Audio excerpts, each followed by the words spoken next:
the First World War, and for the first time in the history of man, nations combined to fight against nations using the crude weapons of those days. The Second World War involved every continent on the globe, and men turned to science for new devices of warfare, which reached an unparalleled peak in their capacity for destruction. And now, fought with the terrible weapons of super science, menacing all mankind and every creature on Earth, comes the War of the World. Hey everyone, welcome back to Every Version Ever, finally! My name is Jonathan North, and today we're finally getting back to our series on H.G. Wells' War of the Worlds. We had some significant schedule delays, but I was able to get a new co-host, two actually, so we are finally able to get into our second episode talking about the first big film adaptation of the story, 1953's The War of the Worlds starring Gene Barry and Anne Robinson. Something I didn't know before I started this series was how influential this film was in cinema history, so much so that it was selected for the National Film Registry in the Library of Congress, and was made a part of the Criterion Collection, which is a collection of some of history's most influential or culturally significant films. So with that in mind, when I had to find a new co-host for this episode, I immediately thought of two people, Rachel Wagner and Conrado Falco. I'm sure you'll be familiar with Rachel. She's been on the podcast before, and she's been a frequent co-host throughout the last several years I've been podcasting and doing YouTube. One of Rachel's many online ventures is her podcast with Conrado, the Criterion Project, where they review a new Criterion film every month. So when I read that this was a Criterion film, I knew I wanted them to join me for this episode, and I was so happy when they agreed. Well, I guess the first thing I wanted to talk about is how familiar are you guys with the original War of the Worlds? Like, have you read the book at all? I am not familiar at all. I've seen the Spielberg version and I've seen this. Okay. And I know about the radio version. Okay. Yeah, we're basically the same, Conrado and I, on that. I'm not that familiar with it, but I have seen the Spielberg movie, and I've heard pieces of the radio thing, and I know of the history of the property, I guess, but I'm not that familiar with it. Okay. Yeah, weirdly enough, this is not really a kid's book, but I liked this book as a kid. Like, I had an abridged version, so I've been a fan for years, which is why I wanted to do this series. So this is one that's kind of been a long time coming, and I'd never seen this 53 version before I started working on this for the podcast. So this was, like, brand new for me, even though this is, I mean, until Spielberg made his, this is, like, the definitive version. Mm-hmm. So I guess since you have seen at least one other version, what are your thoughts between the two? Like, do you prefer this one or do you prefer the Spielberg version? I probably prefer the other version, the Spielberg version. I am a big Steven Spielberg fan, so I'm going to put that out there first and foremost. But even then, I think there's something about the Spielberg version that I feel I can see very much what he was trying to say with that version. He was, it was after 9/11, and there's a lot of that kind of imagery, and he's trying to wrestle with all of that kind of being attacked and world in chaos, and and he was doing a lot of that around that time in his career. I feel like that same year he did that movie Munich, which also feels very much like a response to 9/11 and what happened afterwards. Whereas with this 1953 version, I guess it has something to do with the Cold War, but I don't think it has that much of a political opinion, or at least it's not as clear to me. I don't know what you guys think. Yeah, I think I did like this version better, just because it's a little bit more succinct. And one of my problems with science fiction movies in general is they tend to be a bit bloated. I don't know. I just kind of liked that this just clipped along very quickly, and I felt like the whole idea of both of them have the microbes that end up saving the day, but I liked that idea that I felt like it was more hammered home here, and maybe that would turn some people off. But I liked it that it's the small simple things that we think the atomic bombs and the big schemes of man are going to solve the world's problems, but in reality, it's the small, in this case, bacterial level, small things that really actually make a difference. That was the message as far as a political message, and maybe that's a Sunday school message, but that's what I took from it, and I kind of felt like that was more well done in this, but merely just for pacing is the main reason why I would prefer this one over the Spielberg one. Yeah, I think that message about what is really going to save people, that's from the book, but I think it's more overt and maybe a little more religious in this version, but that is from the book, so that has precedent to be in like all the versions. What about you? What do you think? Which one do you like better? I don't know. Maybe the 2005 version, but I also have a lot of problems with that one. And I don't know. Maybe I like them equally, but for completely different reasons. Like the 2005 version was the first version I ever saw. And when I first saw it, I was highly critical because it was so different from the book. Because like I said, I grew up with the book. And back then, that was like the standard for movies based on books, was like, how close did they get to the book? And it's not close to the book at all. Like, it's basically they have invented a story. But I've mellowed out on that criteria for rating movies. Like, as long as they're telling a good story, I don't mind if they deviate from the book somewhat. So I like the 2005 version a lot better now than I did then, but I still have issues with it. And with this one, they do deviate a lot from the book, but unless you're going to do like the setting of the book, because the book is set in the late 1800s, unless you're going to do like a period piece, you're basically going to have to invent your own story, because you can use parts of the book, but the story is very much centered in the 1800s. So I don't mind that they're changing things up. With this one, they do change a lot of things, but I guess I don't mind that.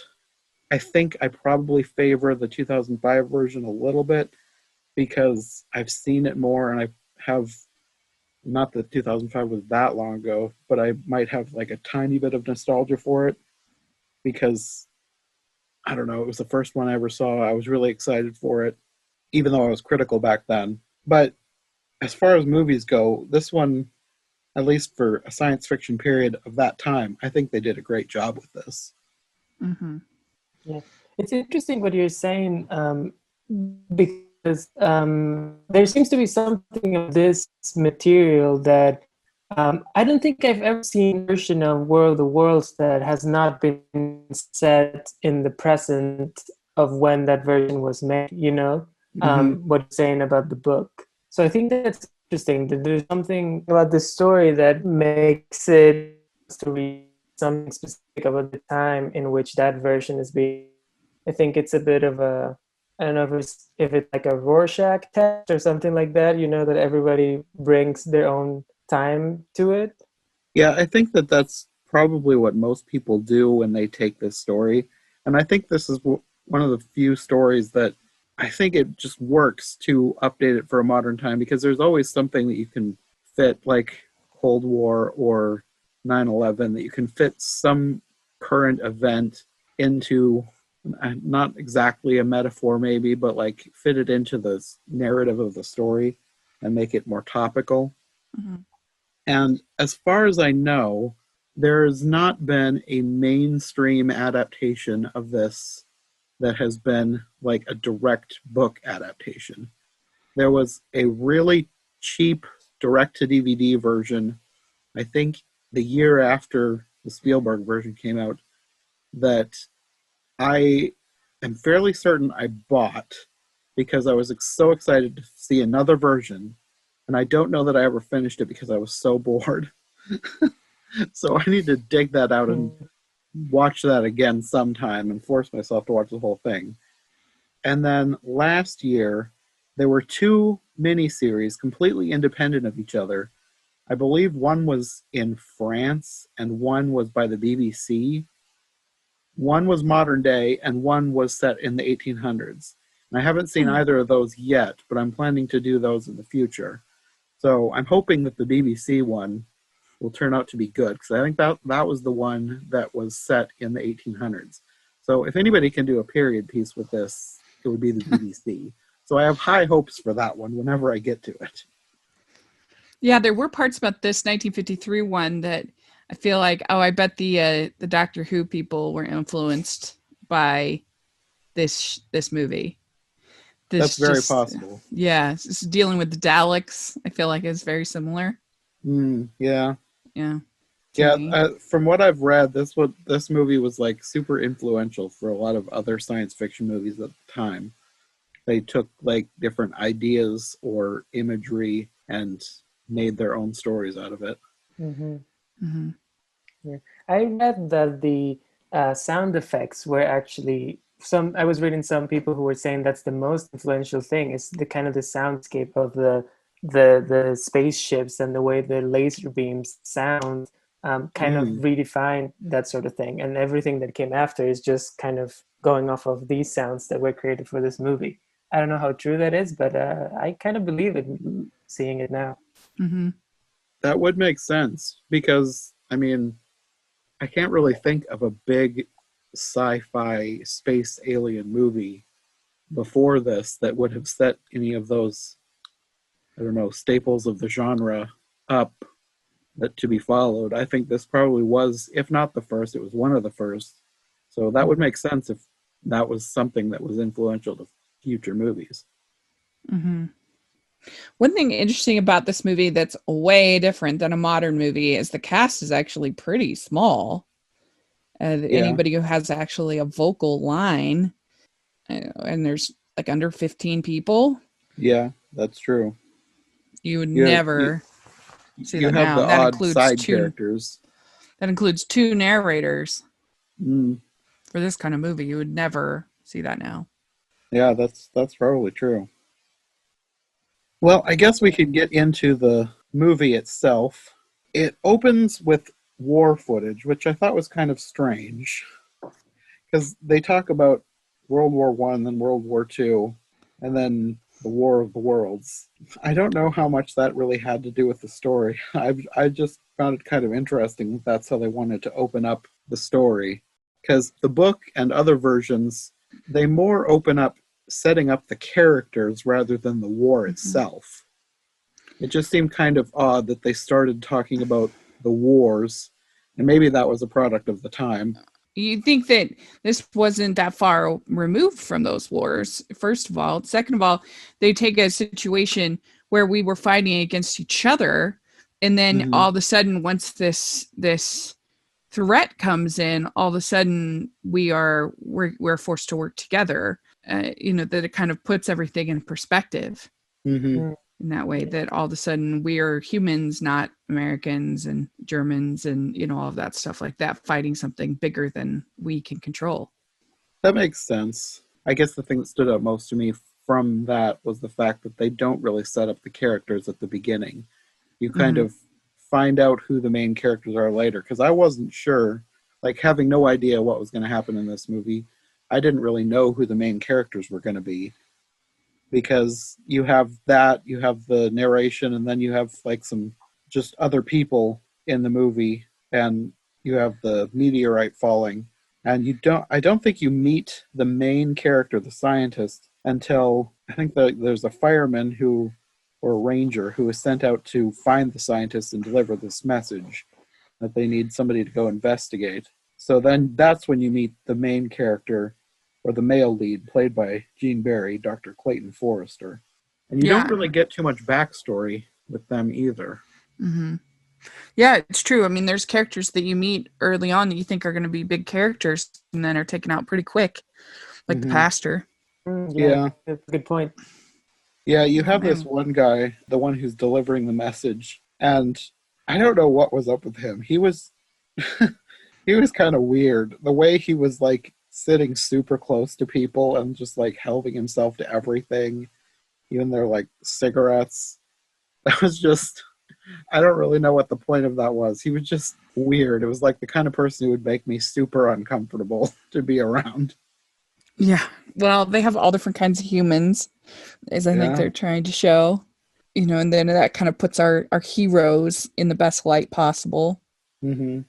Well, then you have them going to investigate this meteorite, and it's drawn this big crowd. And I found it kind of funny, maybe not funny, but sort of funny, sort of maybe true to life, that these locals who are investigating this meteorite, they plan to turn it into a tourist attraction, which I could totally see that happening. Like if a meteorite landed in a little town, I could just bet that that little town would be on the map for a long time with people going there to see it. Mm-hmm. Yeah, I mean, look at Roswell, all that. Oh, yeah, totally. And this is where you meet the other main character, Sylvia Van Buren, played by Anne Robinson.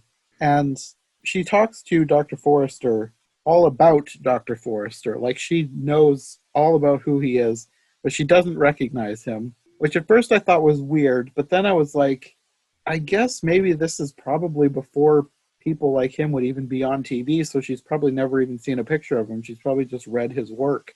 I just found that kind of interesting that she could know all about this person and not have any idea what he looked like. That's true. Yeah, different time. Yeah, now you would not only know what they look like, you know all about their personal life and their favorites on Facebook and totally their blog. Yeah. It would have been a very different time. So then they all decide he needs a place to stay, so they decide that he's going to stay with her uncle, who was he a pastor or a priest? I can't remember. Pastor. Yeah. So he's going to stay with her uncle, and then they all go square dancing. And then you have these three guys who are, I don't know if they're left behind to watch over this meteor or whatever, but there's three people there, and they see it opening up. And this is where, well, I mean, I already knew, having read the book, but this is where you discover that whatever has landed does not have good intentions, because they all get zapped. Yeah, it's pretty surprising. I don't know how much they were supposed to be feeling like they were set up as main characters. In the book, there's a guy who, I think he sort of feels like he's set up as a main character, called Ogilvy, and he gets zapped. He is one of the first ones. He's the one who tries to go and make friends with him. He's waving the white flag, and he's the one who gets zapped in the book. But I don't think any of these were even named. And if they were, I didn't remember. Yeah. And although I would say that because it happened so early on, I was not totally sure whether they were going to be big characters or not. So when they died, it wasn't a huge surprise, because I guess it is a bit of a staple sometimes to have a death early on to establish how dangerous things are in sci-fi and horror. But I was a mild surprise. I was like, oh, I guess these people that we just saw them talk to each other for a couple of minutes and they seemed like fun guys are now dead. Yeah. Was this a book that people that likely in 1953 would have known really well, you think? Do you have any idea? That they'd be expecting, oh, there it is. This was like kind of like when I watched Little Women. I'm like, okay, here's this scene. Oh, there's that scene. Do you have any idea? I don't know. H.G. Wells is kind of like a science fiction staple. So for people who were into that kind of story, it probably would be, but I don't know how familiar like a mainstream audience would have been. So if somebody was going to see this because they knew the book, they would probably guess what was going to happen, but maybe the mainstream audience wouldn't have. I wonder if mainstream audiences might have been more familiar with the radio version from the late 20s. Rather the late 30s. I wonder how that compares to this. If that is, I wonder if this is more similar to that than to the book. Well, there is a similar scene in the radio version too, because you have the reporter. As far as I could tell, he was the one who got zapped, because there's a whole bunch of screaming, and then the radio goes dead for a little while. Okay. So yeah, maybe people would have been familiar with that. I don't know how much replay that radio program got at the time, but they probably would have known the story, or at least the general idea of the story from it. Yeah, interesting. So when these guys get zapped, this is at the same time we're back at the square dance, and everything goes dead. Lights, even watches go dead. So basically, in the book, it's a heat ray, but here it seems to be something different, something that is basically an EMP because it just shut down everything, like phones, everything. It says here in Wikipedia that I guess the sound effects of the aliens was created by an orchestra, that they used the violins, that they created a unique sound using parts of the score in order to make the sounds. Yeah. Which is interesting. That's something we don't always think about. This like sound editors and sound designers from the old, the older times when you have to create sounds of like lasers and computers, and you have no idea what they sound like, and you also don't have computers available to you, in the 50s or even in the 70s. I remember seeing one of the Star Wars behind the scenes documentaries and seeing how Ben Burtt, the sound designer, was kind of like had cables, and he was just like smashing the cables trying to find weird sounds that he could use. So it's a very creative craft. Mm-hmm. Yeah, I always appreciate when people get really creative with sound design, especially instances of where they are using the orchestra. And I know this is completely unrelated, but it reminded me of Bambi, talking about using the orchestra for sound effects, because like the Little April Shower song, when it turns into a storm, all the music and the choir, that's what they use as the sound effects for the storm. There's not like out there recording a storm. It's the orchestra is making the sounds of the storm, and that's one of my favorite things, is when they can meld the two that well, that it just sounds so interesting and maybe not exactly true to life, but it doesn't need to be. It's just creative and artistic, and I really in this case it doesn't have to be. I mean, because you can make it whatever you want because they're aliens. Yeah. What did you think of the design of the aliens with the rainbows? Well, it depends on what you're talking about, because the aliens, they're sort of, I mean, you don't actually really see the aliens themselves except for just brief glimpses. Mostly what you're seeing is the ships that they're in. And the ships that they're in, I think, were designed really well. Mm-hmm. I think it suffers a little bit when you actually see the aliens. Because the aliens, at least to me, I don't think they have that great of a design. They kind of look like if E.T. was like half robot. They said that they were designed off of jellyfish with movements inspired by red-eyed tree frogs, which is kind of interesting. It did make me think a lot of the Daleks in Doctor Who. I can see that, especially with the ships. Mm-hmm. And really, the ships, it's kind of interchangeable when people talk about the aliens, like even in the books, because the aliens were very rarely seen outside of the ships. So it's kind of interchangeable. It's just the aliens, when you see them outside of their ships in this movie, which is very rare, that's when I think it suffers a little bit, just because I don't know that. I think that they knew that it wasn't that great of an effect, which is why they used it sparingly, which I think was smart. I think they had a great effect for the ship, but not for the aliens, which is why you only see them like twice. Yeah. I do really like the scene near the end when you just see the kind of like the alien hand coming out of the ship, and it's just kind of like, grasping for life. I thought that was cool. It feels like a very classical alien design, which I think it gave me that kind of B-movie 1950s feeling that I thought was cool.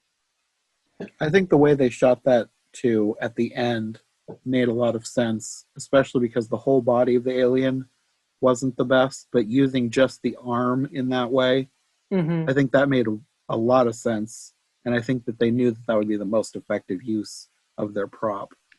Yeah.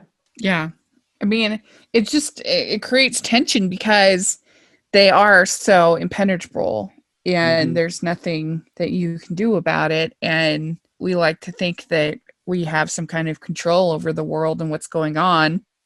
And so then to have, I mean, we've seen that obviously in the world of Corona we don't have control. But so when you have these creatures that are impenetrable, it's pretty scary. Yeah, that's what we find out in the next scenes, because the military gets called in at this point after these guys have been zapped. And I think that this is something that they kind of invented for the movie, because I don't remember this in the book, but these ships have like a force field around them. And I was kind of impressed with the force field effect. It seemed, I don't know, better than what you would expect from something in the 1950s. I thought they did a really good job with having the military fighting them and then having the force field deflect everything. I thought they did a great job with that effect. Yeah, it was fun. I liked it too. It was good. There was one scene somewhere in here, I don't remember exactly where it came in, but there was a guy on the radio, like he was reporting on the radio during all of this stuff with the military. And I was just wondering if they threw that in there as kind of an homage to the Orson Welles radio play. That's cool. It says here, each Martian machine is protected by an impenetrable force field that resembles, when briefly visible between explosions, the clear jar placed over a mantle clock or bell jar, cylindrical with a hemispherical top. This effect was accomplished by the use of simple matte paintings on clear glass, which were then photographed and combined with other effects and then optically printed together during post-production. That's kind of cool. Yeah, it worked well. It did work well. And it's like fun to, I mean, people talk about, practical effects, but I do think there's something that when it takes like that much effort as opposed to CG special effects these days, it's just more interesting because you're kind of figuring, how did they do that? Like you're caught up in the story, but now you don't have that sort of, how did they do that? Because you're just like, oh, they did it in the computer. Yeah. I kind of wish that there would be more movies that would be willing to try to go back to like some older techniques. Even if it wasn't like super successful, but they could maybe clean it up with the computer. But I really like the practical effects and the creativity of doing matte paintings for something like that. I just think that's great. I wish more would do that these days. It just makes it a little more fun. Well, in all this stuff with the military, there's one thing that kind of stuck out to me as just kind of interesting and just another reminder of the time period. The fact that they had Sylvia, who in her day job, she's like a library science teacher, I think she said. She's serving snacks and coffee to the military. I know. That was disappointing, but not surprising to me, that she's introduced as this kind of scientist who knows all about the main doctor, and she's such a fan of his work, but then at the end, she's just kind of like the girl of the movie. I guess that's kind of what you get from 1950s. It's true. And I didn't think the romance worked really at all. Yeah, no, I think you're right about that. But in here we have the scene where her uncle, I guess, decides that he's gonna, sacrifice himself.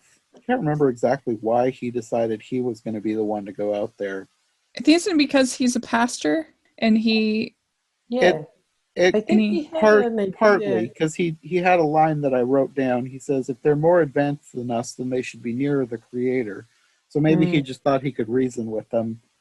Yeah, that was my impression, was that he had this idea that since they were as higher beings, that he would be able to reason with them, or that they would have some sort of answer, and that he could approach things in peace, which, ends up not being the case.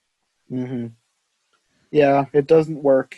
He gets zapped. And basically after that, I think all heck breaks loose, because they introduce this new weapon that basically disintegrates everything. Their effect for that was basically just having things kind of turn a different color and fade away.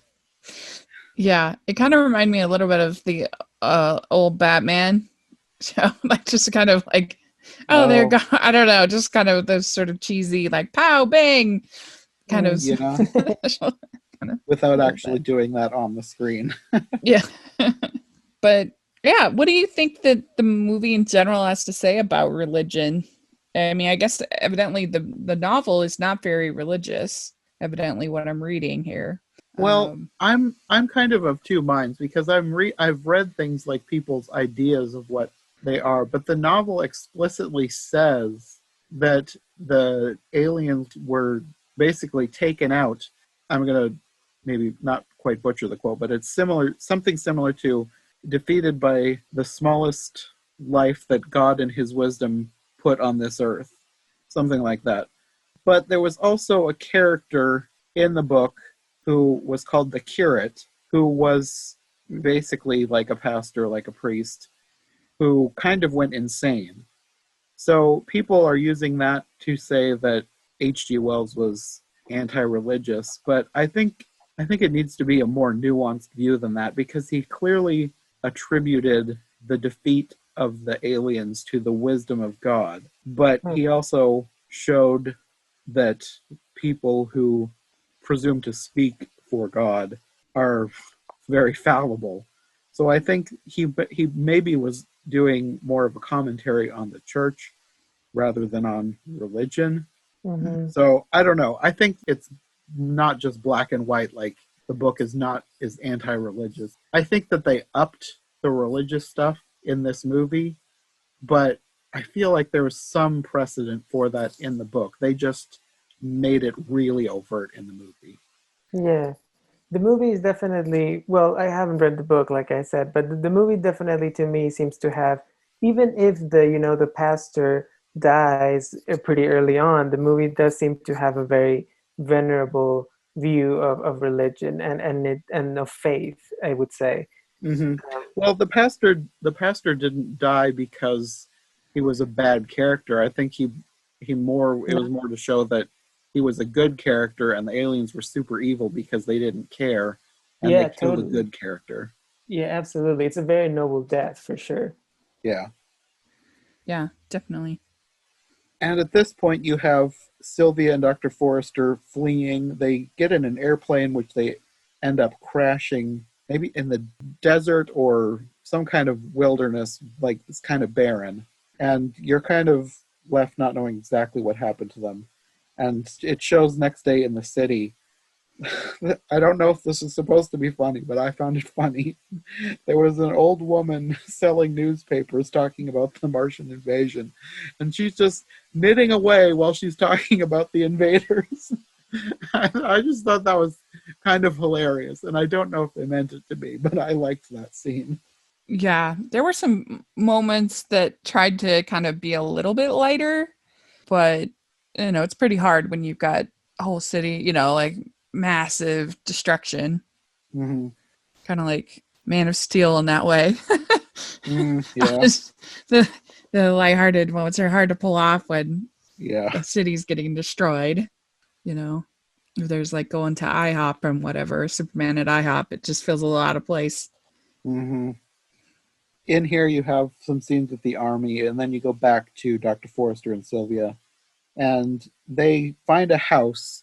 And I think that this scene is their version of a scene from the book, and this would be the scene that I talked about earlier with the curate, except the curate is not in this scene. It's just these two characters. And they use this house as kind of a base. They're eating breakfast. And this is a little bit of foreshadowing. She's telling a story about going to a church and feeling safe. And I didn't think anything of that at the time, but then when we got more towards the end, I was like, that was kind of important. So then I went back and I wrote a note to remind myself to mention that when we're doing the review. But at this point, another alien ship lands on this house and kind of destroys it. And that's when I knew that this was a scene from the book, because the house that they're in the book is destroyed. And from this vantage point, they're kind of watching the aliens and seeing what they're doing and learning more about why they're on Earth.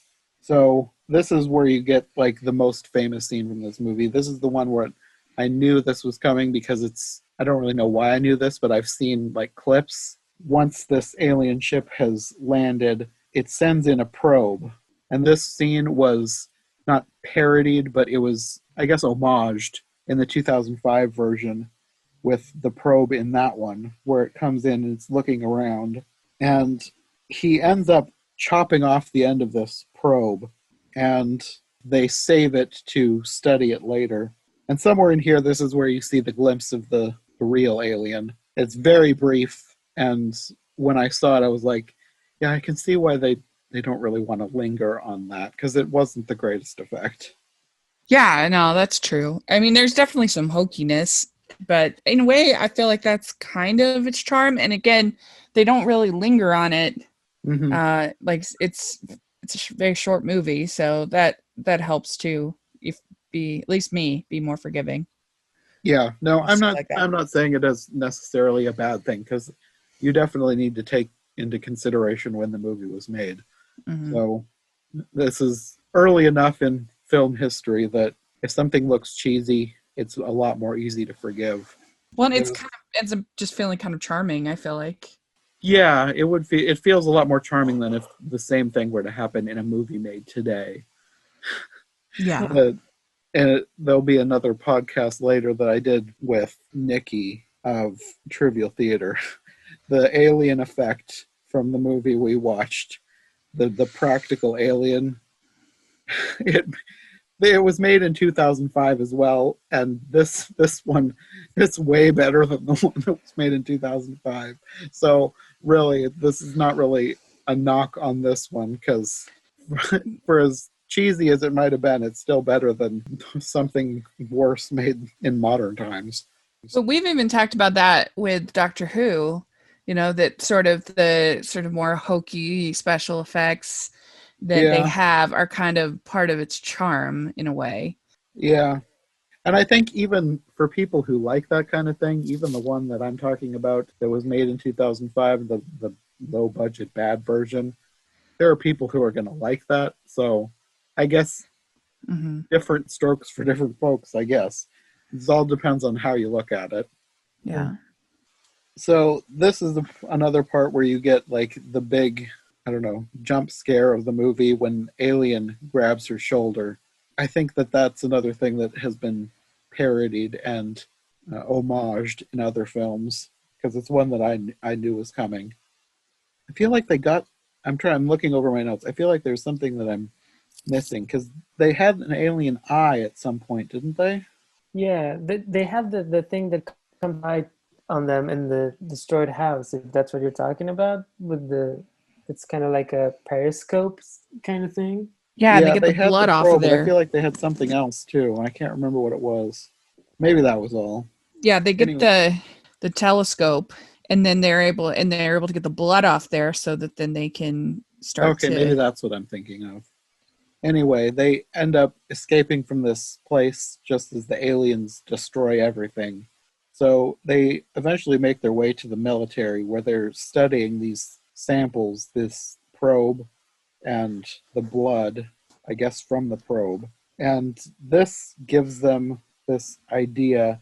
They're talking about using biological weapons, which is a wholly new thing for this version. And even though they didn't end up fully using that, I don't know how I felt about that, because I like the fact that in the book, humans could do and did do nothing. Like everything that happened was purely either, however you want to look at it, either by chance or by divine intervention. So I wasn't sure how I felt about them like deciding to take this blood and use it against the aliens.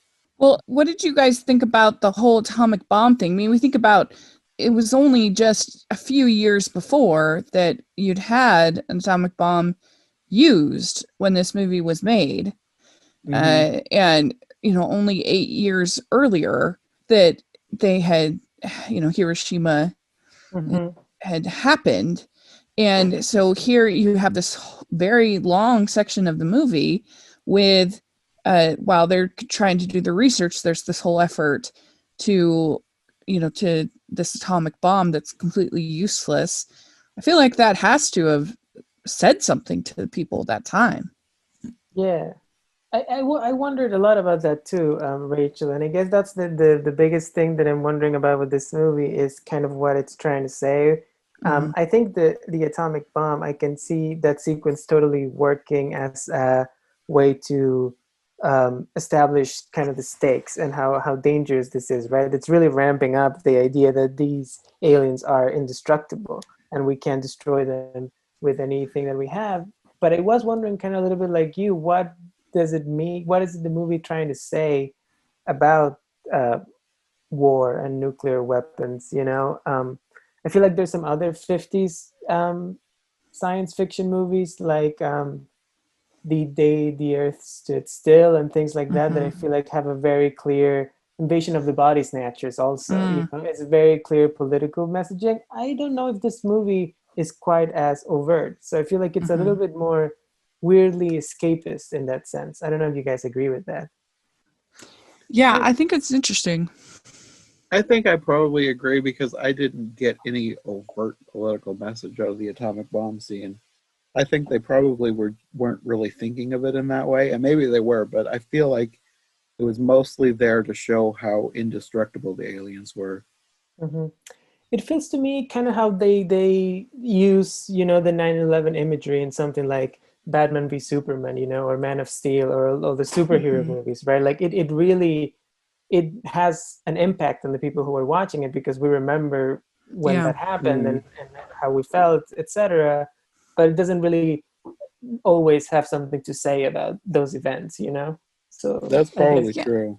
Yeah, I mean, I don't know if it's quite as like sort of fatalistic as saying that, like, we think that we solved the problem of evil, that's killing all these people, and we think we solved the problem with the atomic bomb in 1945, but in reality, it's kind of what God determined was going to happen, and we're just sort of pegs in his plan, I guess, for lack of a better word. I don't know if that probably is reading too much into it, but I think there's something there in that line of thinking. If that makes sense. I can see that.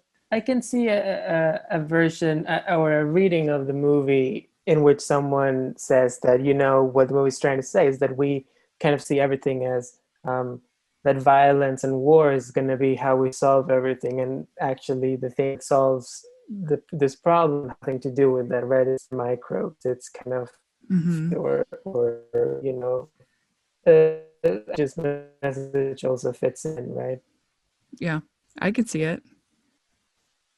Well, after this, all the scenes with the scientists and the bomb and talking about biological weapons and studying the alien stuff, you have these scenes of the city evacuating into the hills. And this is where you have another little scene that I think this one was supposed to be funny. There's an overturned ice cream cart that a little boy is basically raiding and devouring all the ice cream. That one, more than the old lady knitting and talking about the aliens, that one is more like they had to have meant that as a funny scene. Oh yeah, definitely. They were trying to lighten it up, no doubt. And then you have Dr. Forrester. He's got their research, the thing that he's assuming is going to save humanity. He's trying to escape this town, and for a while it's like empty, but then he runs into a crowd and is hijacked. He's trying to get his truck back to get his instruments, talking about them being their only chance. And at some point, I think he assumes that Sylvia has been hijacked too, and he's trying to find her. At this point, this is where I was reminded of the earlier conversation about the church, because when he wants to find Sylvia, that's where he's going. He's going to, I think, several churches because of that conversation. And this is where you get a lot of the more overt Christian imagery. Mm-hmm. And he eventually finds her, and at this point, the aliens are basically destroying the city, and they're like approaching the church, but this is where you realize that even though that they had the basic idea with the biological weapons, I guess nature was way ahead of them, because the aliens are slowing down and their ships are crashing and everything is quiet. And then all these people who were in the church go out and they find the ship, and this is where you get the scene with the hand reaching out of the ship. And it's eventually still, you realize it's dead. And then the church bells are ringing, and the narrator's talking about what happened while people in the background are singing a hymn.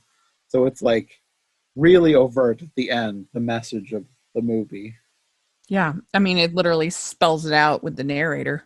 Yeah. And I think that they're kind of adapting the passage from the book where they're talking about God and his wisdom defeating the aliens.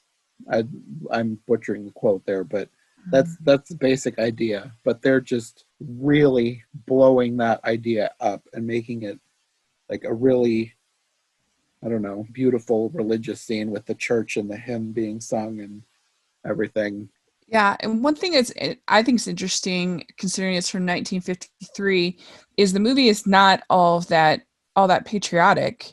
We think of the 1950s as being a very, rah-rah America kind of time, and I mean, the military is pretty much useless, and through the whole thing, and it's sort of the scrappy scientists that saved the day despite the government and despite the military, and that are not really treated with much seriousness, that their plans aren't as useful, even though it ends up being actually what saves the day, which I think is kind of interesting.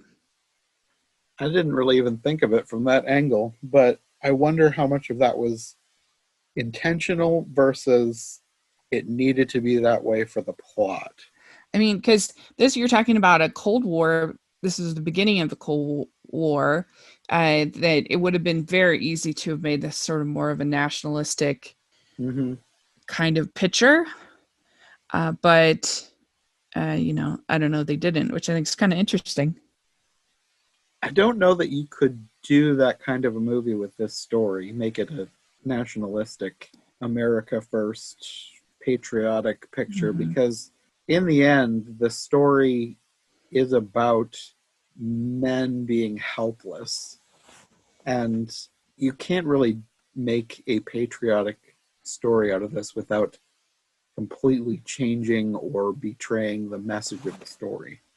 Because that's kind of a lot of the satire in Dr. Strangelove, is this sort of jingoistic spirit to a lot of these sci-fi movies, that then, he's the whole portrayal of the president and the whole, kind of a thing, and the military man with their precious bodily fluids and, all of that stuff is all kind of a satire on this type of filmmaking and that kind of attitude. Because Dr. Strangelove was in 1964, so it was they just kind of come out of this period, and they were really in the Cold War then, and so then to have Kubrick, make his satire film then was really commenting on a lot of this kind of stuff, I think.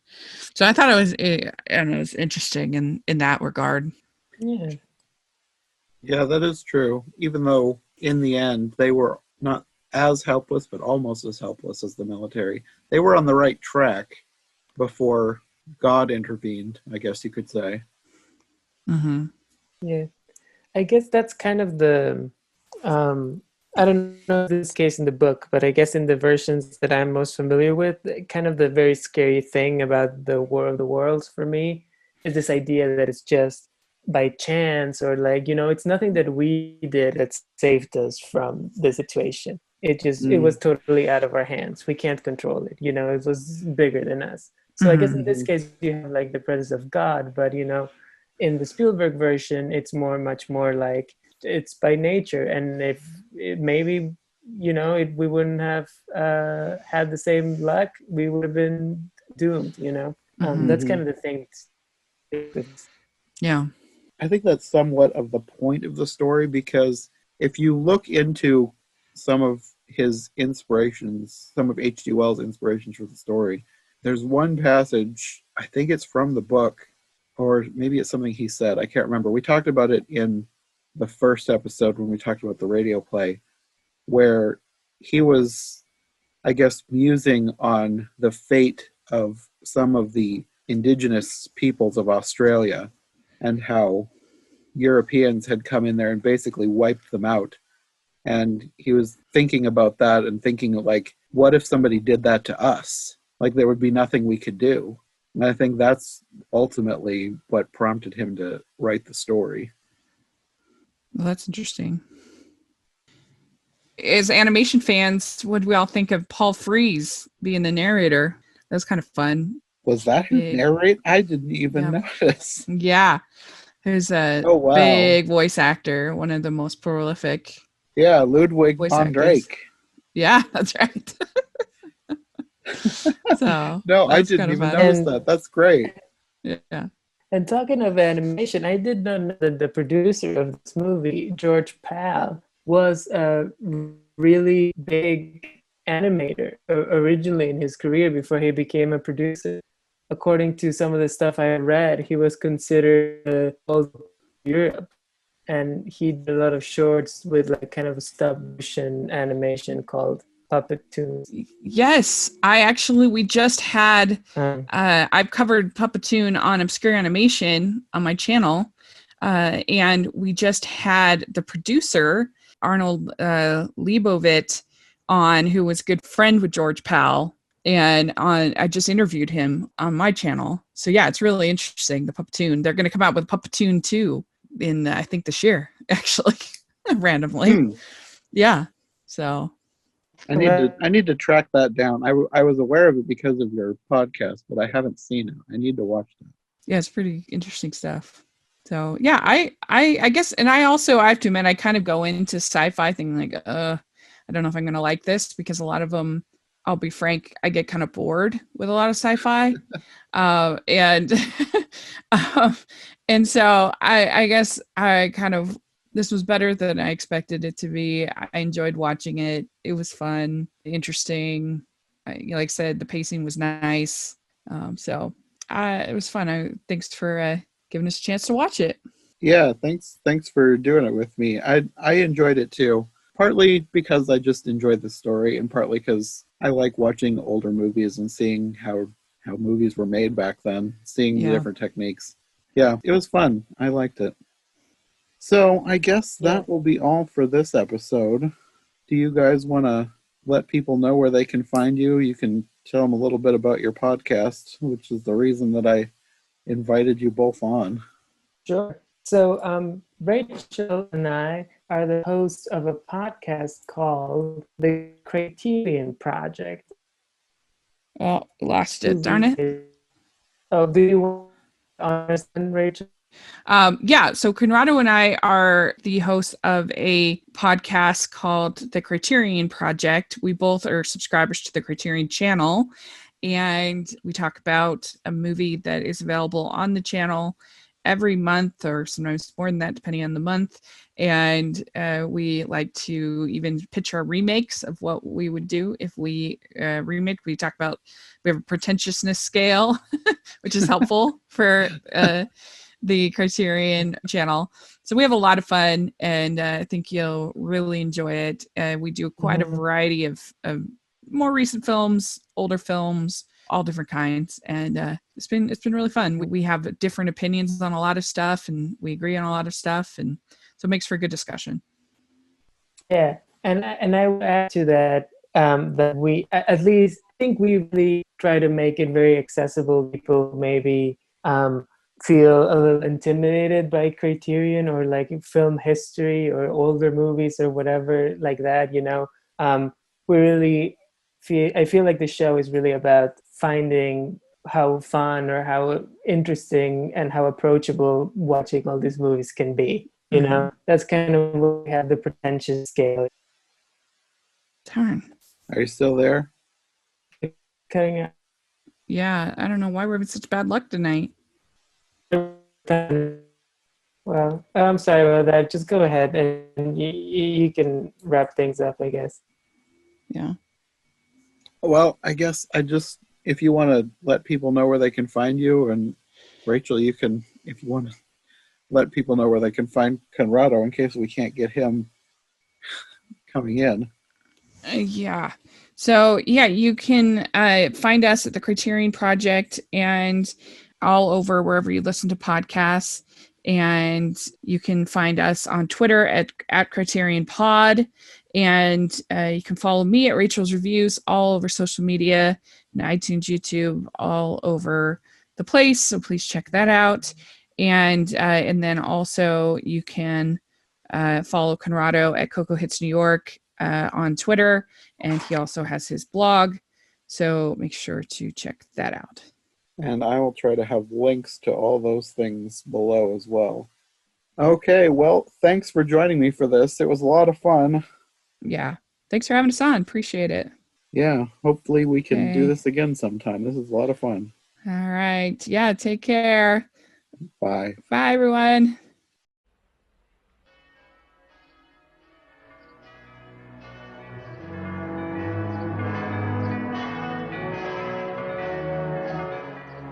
The Martians had no resistance to the bacteria in our atmosphere to which we have long since become immune. Once they had breathed our air, germs which no longer affect us began to kill them. The end came swiftly. All over the world, their machines began to stop and fall. After all that men could do had failed, the Martians were destroyed and humanity was saved by the littlest thing which God in his wisdom had put upon this earth.